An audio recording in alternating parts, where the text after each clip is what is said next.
Hello, it's Hassan. You guys are probably familiar with me. You've seen the older videos, the door-to-door day-to-days, the day in the lives, me, Imran. Just a quick update. So obviously I've not posted any videos in a long time. I've been working really hard over the business. Started the business back in February, run a door-to-door sales agency. That's the primary business that I work on. I think high ticket in February, run a door-to-door sales agency. That's the primary business that I work on. However, we also run a recruitment agency placing high ticket. We also run a recruitment agency placing appointment setters and high ticket closers onto high ticket offers in their high ticket sales space. So had my hands pretty full, and there's been a lot of ups and downs. So I just wanted to talk to you about the realities of being a business owner at this level. So there's not a single day where my day's easy, and I love that because that's what I always seeked. I'm so grateful, alhamdulillah, I'm in this position. But I want you all to know that being in this position is not all sunshine and rainbows. It really isn't. So people think, and I used to think when I was first looking into making money, getting money online, I used to see this buzzword, 10k a month, you can make 10k a month. And I was like, yeah, right, 10k a month's good. Obviously I wanted more than that. I'm a man with big appetites. I want the millions, I want the billions, I want all of this stuff, because if anything is achievable, if another man can do it, the way I see it, Allah, God, created us all equal. And if another man can do it, there's no way that I can't do it. And the people around me, there's no way that we can't do it. Okay? So there's been a few lessons I've learned. Number one, I'm not a patient man. So one thing that I've learned is you must be patient in order to become successful. Now, this doesn't mean wait around, wait for the great day that everything's going to happen, everything's going to come to you. Because you are the one that has to make things happen. You are the one that has to put in those inputs every single day to make things a reality for yourself. Even if the finish line isn't in sight, you have to edge yourself closer towards that finish line. For the past 7 months, we started the business. Things were going really well initially. Things were looking really optimistic. We hit record sales weeks, better than we did at my old company. The whole team was buzzing. We were making a lot more money than we were before. And then what happened was all of the funding for the scheme that we were working on got cut.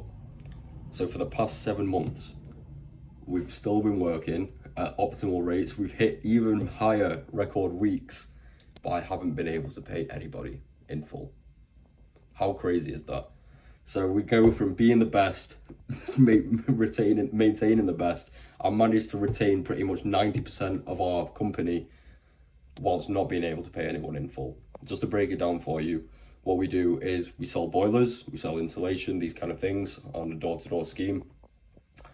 We get paid in advances and we get paid in installs. So advances are a portion of the pie. We get paid every weekly. It's about maybe 10-20% of the actual deal size. And then the rest, the install, comes once the measures are installed. And we've done over 1,000 deals in this time, and only maybe about 30 have been installed. So I've managed to retain a lot of my team throughout this period, but it came with a lot of sacrifices. And the main thing is, for me to ensure that my guys get paid, I've had to take the hit financially. So on paper, I'm balling. On paper, we're all balling. On paper, I've got multiple 6 figures waiting to get cashed in. I'm on the track to make my millions, but I've not seen any of it yet. And me, as an impatient man, I've learned countless lessons throughout this time, so I want to share some with you. So throughout the whole thing, I could have given up. I could have thought, this money's not coming right now, so it's never going to come. And believe me, I've had those thoughts. But I always think, what's God trying to teach me here? And if I gave up now, what kind of man would I be? Because if you're living in a gold rush, you know the opportunity that you're given, and obviously all the potential that comes with it. There's no point in you giving up when things get hard, because imagine once things go back to normal or the market gets better and all these kind of things, then you're going to be kicking yourself thinking, why did I not persist throughout the bad times? What kind of man does that make you? Okay, not everything's going to be great. And it brings me into my second point. It's like it's kind of linked with the patience, but delayed gratification is super important because it shapes your character. it shapes your character. The patience and the delayed gratification, it builds you stories to tell. I can now tell the stories of how I retained my sales team for the past 7 months and even longer, with hardly being able to pay people or myself. I've not paid myself hardly since the past 7 months, and we're still trotting forward every day, giving it our all to make things better for ourselves and really build this business and build a future for ourselves. And we're still hitting record numbers week in, week out. Okay? Now, I think I made a slight blunder. I think the advanced size is maybe 40% of the deal value. So it's not like we're completely skint, but it's a commission only job. So that's all you're getting. And obviously, if you put a deal through, you want to see 100% of the value.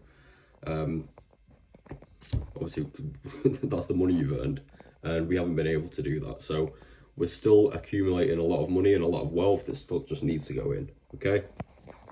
Now, some lessons that I've learned. Some things that I've learned, mainly pertaining towards retention and motivation for both myself and the team, is that it's so important to envision the life that you want and the person that you want to be, and taking the steps necessary to achieve that every single day.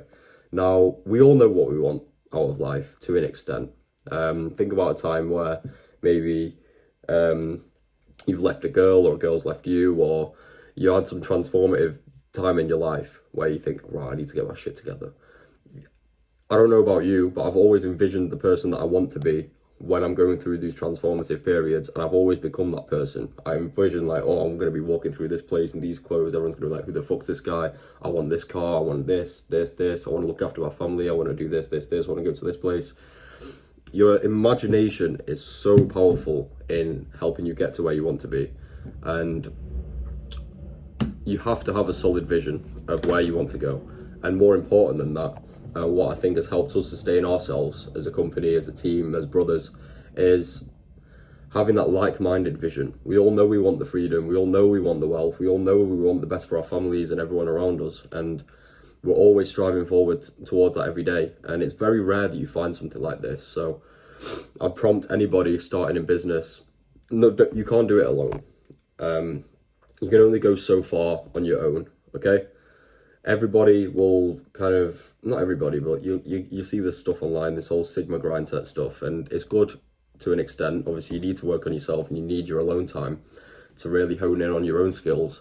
I definitely need my alone time. If I'm around people for too long, I'll start to get a bit agitated because I really like to zone in by myself. But in terms of working, you can only achieve so much on your own. Think about the manpower of 5 people, 10 people, 15 people that you trust along with you, okay?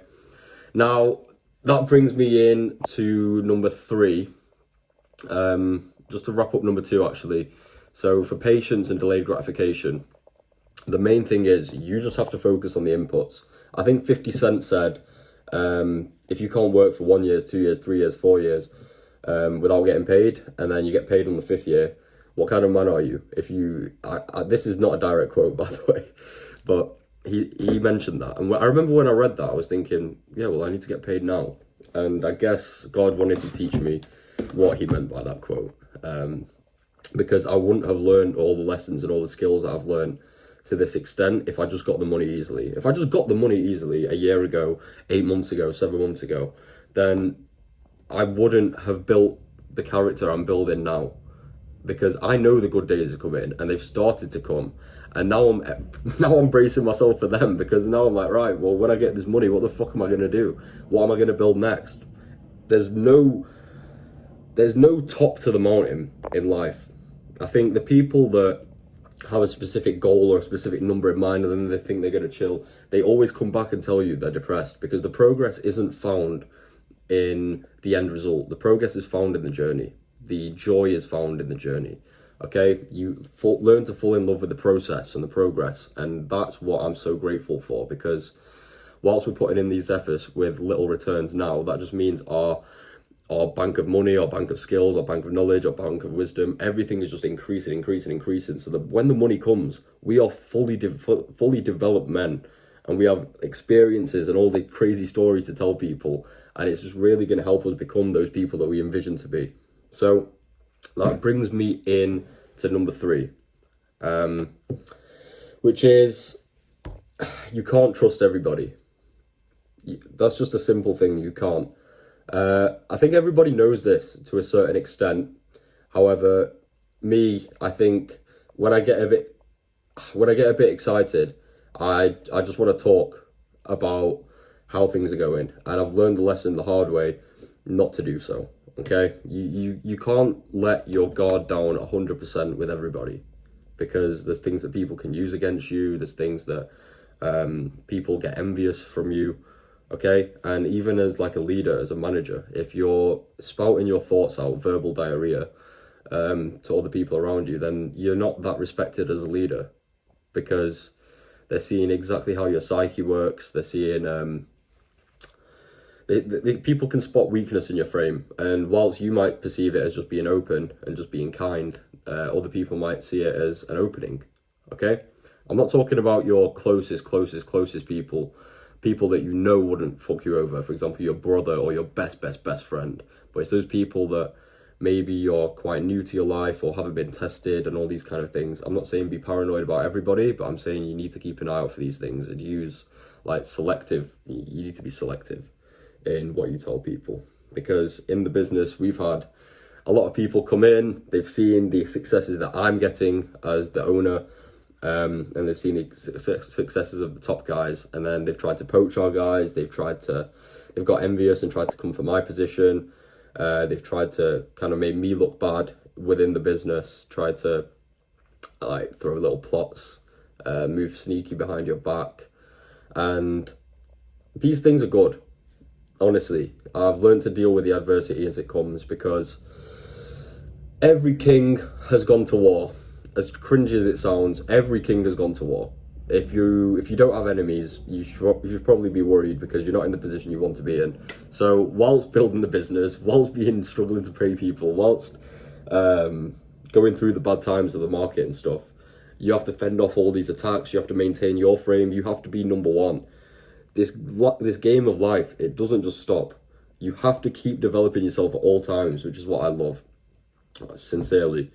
But yeah, it brings me back to the point. You need to find some people that you genuinely trust, and you need to band up together, and you need to go to war together, and you need to obviously provide value to each other to the point where I don't want to say irreplaceable, because you need to become irreplaceable yourself.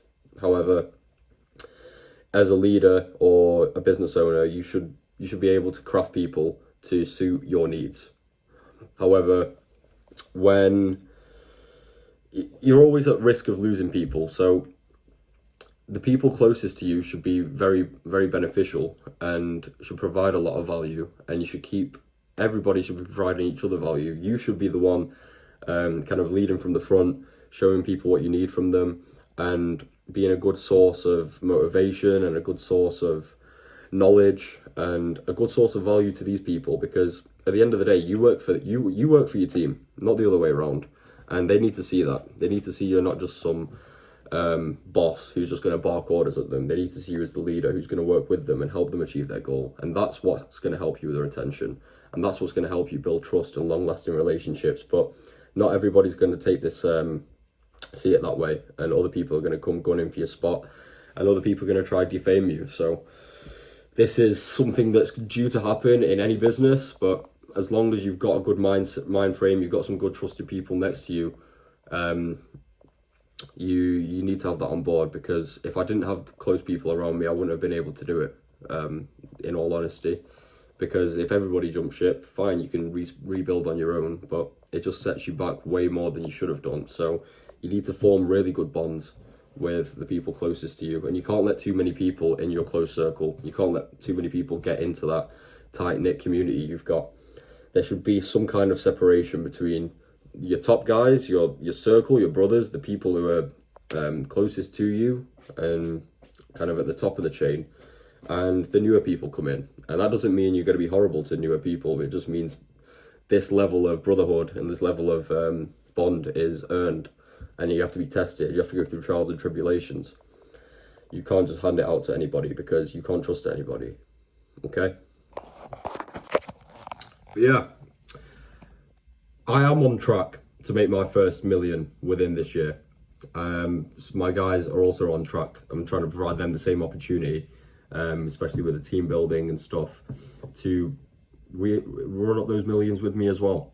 And I want to showcase the journey. I want you guys to see where I'm at in a few months, in a few weeks, in a few years. And I want to give all the lessons along the way, because it's not often. I'm 23. I got my shit together really at 22, and I want to showcase just how fast you can change your life around when you genuinely dedicate your all to something. A lot of people tell you, oh, you need to balance, you need to rest, you need to do all this stuff because, oh, you're only young once. I'm only young once, so I can fucking hustle now because this is what I want to do. And I can still enjoy my life. I enjoy my life. I'm working every day with people, my brothers. And we win together. There's no better feeling than that. I'm Muslim. I don't do the degeneracy. I don't drink. I don't party. I've done all that stuff in the past, and it didn't satisfy me. It didn't fulfill me. So now I really want to just showcase the journey of self-improvement. I want to showcase how simple it is to reach the heights that you have in mind. A lot of people have these dreams. Oh, I'd love to have a Ferrari. I'd love to have this house. I'd love to, for my family not to work. It's possible. You just have to work. How's another man able to achieve it and you aren't? How's another man able to achieve it and I can't? That's bullshit. God created us all the same. Okay? So, yeah. I'm going to showcase my life lessons throughout this whole kind of series, if you like.